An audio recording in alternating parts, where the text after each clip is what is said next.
নমস্কার, news pole Bangla আপনাদের সবাইকে স্বাগত। আমি রয়েছি আপনাদের সঙ্গে প্রিয়দার। এই মুহূর্তে যে বড় খবরের দিকে চোখ রাখবো, 29 তারিখ মঙ্গলবার ভোর 4টে নাগাদ কিন্তু হলদিয়া পেট্রোকেমিক্যালে ভয়ানক আগুনের দুর্ঘটনা ঘটে।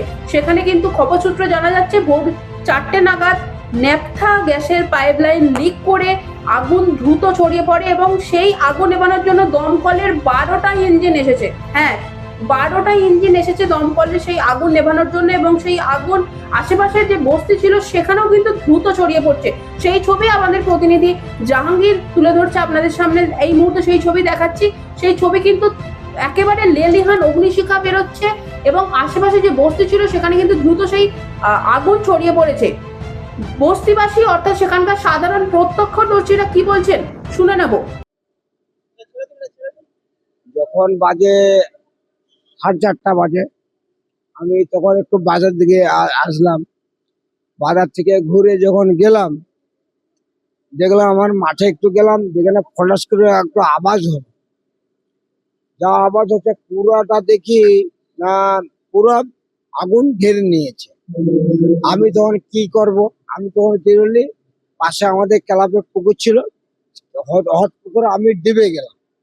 ওখান থেকে আমি উঠে মানে আকপাক করে উঠে এসে আমার ফ্যামিলিকে একটু আমার দায়িত্ব যে আমি দেখলাম আমার ফ্যামিলি সব ওর লিডে ওর আগে যখন গ্যাস লিক হলো তখন আমার পাড়ার কিছু ছেলেরা ওরা বলেছে যে এই ব্যাপার হচ্ছে যে কি সারা রাত আপনাদেরকে শোনালাম সেখানকার প্রত্যক্ষদর্শীরা কি বললেন।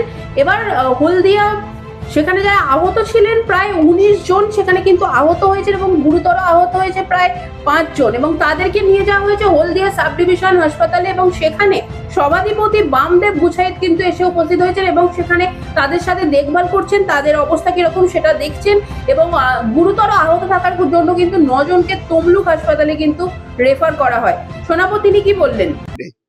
যে বিস্ফোরণেতে 19 জন স্পটে গুরুতর জখম হন, সেই 19 জনকেই প্রাথমিকভাবে আমাদের এই হলদিয়া সাব ডিভিশন হসপিটালে নিয়ে আসা হয় চিকিৎসার উদ্দেশ্যে।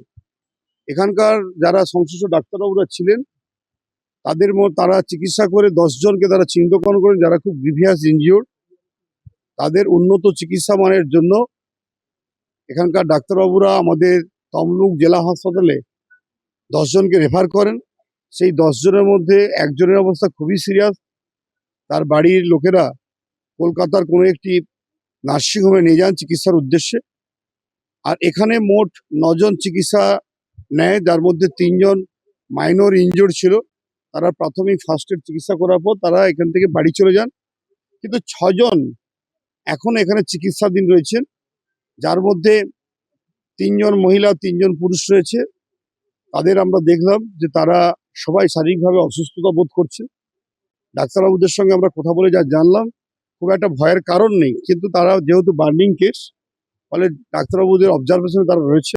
কিন্তু এখন প্রশ্ন হচ্ছে এটাই এত বড় দুর্ঘটনা যে ঘটে গেল, যেখানে এতজন আহত হলো এবং এতগুলো মানুষের জীবন বিপর্যয়ের মুখে পড়লো, তার দায় কে নেবে? অর্থাৎ এই যে ঘটনা ঘটেছে, যে গ্যাস লিক হচ্ছিল পাইপ থেকে, তার কি সঠিকভাবে সেই তৎপরতা ছিল না হলদিয়া পেট্রোকেমিক্যালের কর্তৃপক্ষ থেকে শুরু করে প্রশাসনের?